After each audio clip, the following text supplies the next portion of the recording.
The wind howled through the dense spruce forest of Yukon's White Mountain Reserve, its icy breath threading through the trees like a ghost. Logan Reed, a 58-year-old veteran wildlife ranger, moved steadily through the snow-laden trail, each bootstep crunching into the frozen ground. The sky above was iron gray, casting a dull sheen over the vast, untouched wilderness. It was supposed to be a routine winter patrol. Check the perimeter, log wildlife movement, scan for poacher activity. Logan had walked this route countless times, but today, something felt wrong. The forest wasn't quiet. It was too quiet.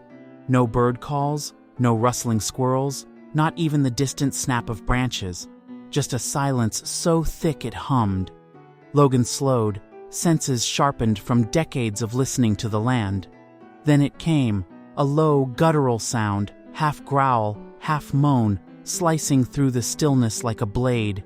He froze. That wasn't a normal animal call. That was pain. Real, raw, and nearby.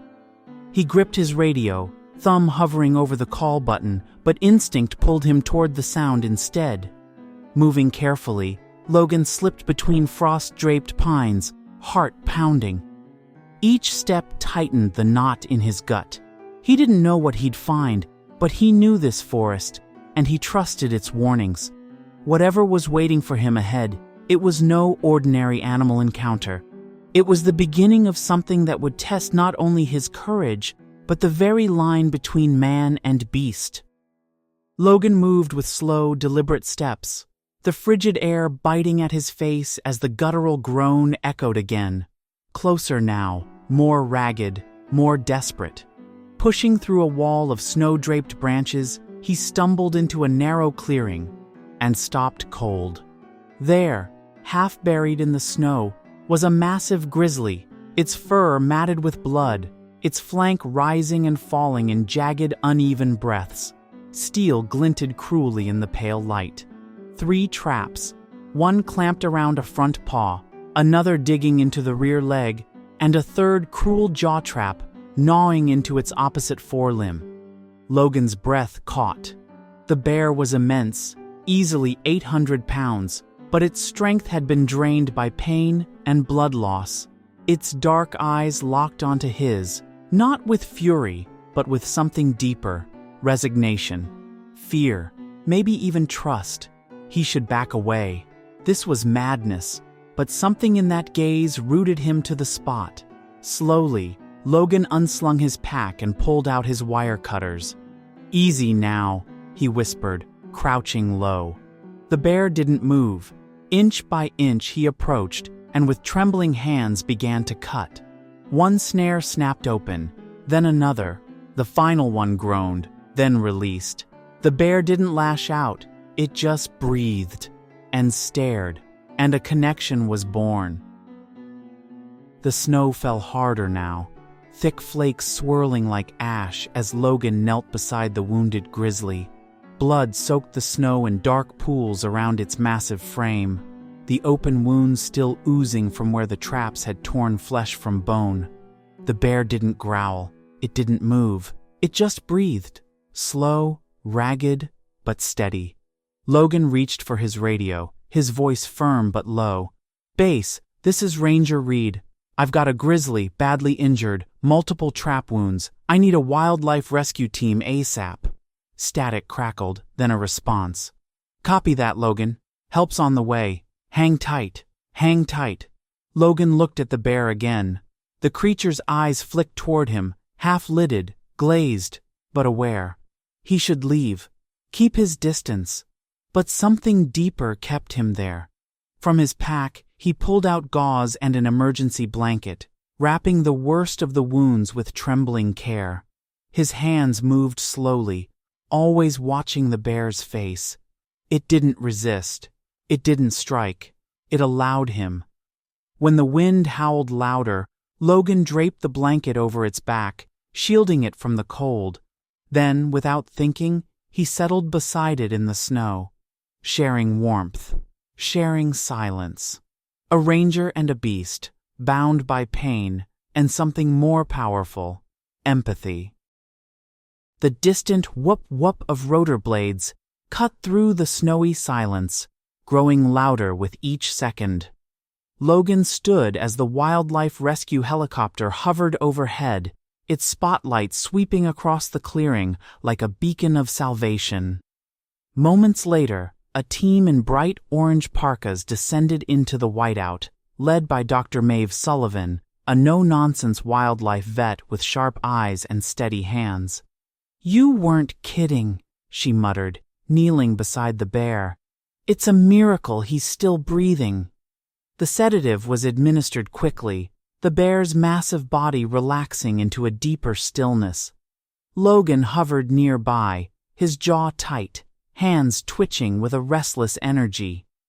"I'm going with him," he said suddenly. Maeve looked up, surprised, but something in his voice made her nod. The team moved with quiet urgency, securing the bear onto a reinforced transport stretcher, wrapping him in thermal blankets, and lifting him into the chopper. Inside, Logan sat opposite the grizzly, watching the slow rise and fall of its chest. As the helicopter lifted off, the forest below vanished beneath a veil of snow. He should have felt relief. But all he felt was a weight in his chest, a bond forged in blood and ice, now suspended in fragile hope. The sterile white lights of the Yukon Wildlife Center buzzed softly overhead as Logan sat motionless in the observation room, his eyes fixed on the bear resting on the medical table beyond the glass. Its immense body was still, bandaged and sedated, hooked up to IVs and monitors that beeped steadily like a metronome for life. Hours had passed since surgery. The vet team had worked tirelessly to clean the wounds, stitch torn muscle, and flush the infection that had already begun to spread. Dr. Maeve stepped in quietly, glancing between Logan and the bear. "He made it through," she said gently. "Not many would have. He's different." Logan nodded, barely hearing her. What haunted him wasn't just the violence of the traps or the near-death rescue. It was the look in the bear's eyes. It wasn't fear. It wasn't wild rage. It was recognition, something aware. As the sedation began to wear off, the bear stirred, slowly turning its head, and locked eyes with Logan through the glass. Not a flinch, not a growl, just stillness. And that same look again, as if it remembered, as if it understood. Logan leaned forward, heart pounding. Whatever this was, it went beyond ranger and animal.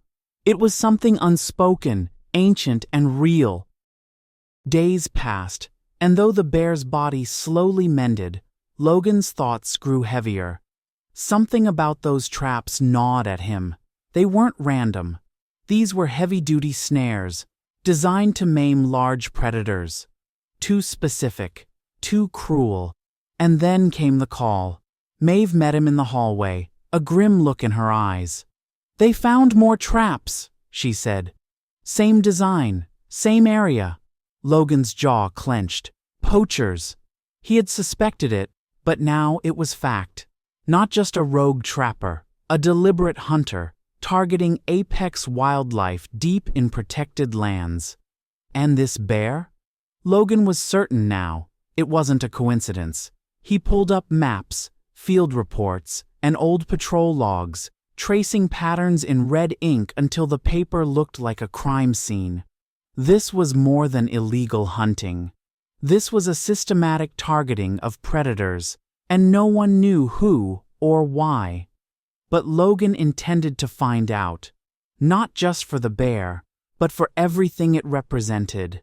The wild was under siege, and someone had drawn first blood. Logan wasn't just a ranger anymore. He was a man with a debt to repay, a promise to keep, and a mission that reached far beyond one animal. The forest had cried for help, and he had answered. 6 weeks later, the air was crisp with the scent of pine and melting snow as Logan stood at the edge of the release site, deep within a protected stretch of Yukon wilderness. The bear, stronger now, its fur thick and full again, paced slowly inside the open transport crate. The scars remained, but the fire in its eyes had returned. Freedom was calling, and Logan could feel it in his bones. Dr. Maeve gave a quiet nod from the truck. "He's ready." Logan approached the crate, his hands steady as he unlatched the gate and stepped back. For a heartbeat, nothing moved. Then the bear stepped forward, one massive paw pressing into the soft earth. Another step, then another. The forest held its breath as the grizzly crossed the clearing, muscles rippling beneath the coat that had once been matted with blood. And then he stopped, just at the edge of the trees. Slowly he turned. His dark eyes found Logan's. Time stilled. No growl, no sound, just a long, steady look, a final wordless goodbye. Logan didn't speak. He didn't need to. The connection was understood. And then the bear vanished into the forest shadows, silent and whole, free at last. But something told Logan, this wasn't truly the end. Some connections defy logic, forged not by words, but by moments of raw truth. Logan Reed came to the forest a ranger, but he left something else, changed, humbled, awakened. The bond he formed with that wounded grizzly, built in silence, pain, and trust, reminded him that compassion is not weakness, but strength in its purest form. That one act of mercy can ripple through the wild in ways we may never fully understand. In a world filled with cruelty and indifference, Logan chose to care. And in return, the wild chose to remember him. Maybe some bonds are never truly broken. Maybe deep in those ancient woods, a set of watchful eyes still follows the scent of kindness. If this story moved you, let it remind you of your own power to protect, to act, to care. Like, comment, and subscribe for more stories that awaken the soul. Until next time, stay wild, stay human.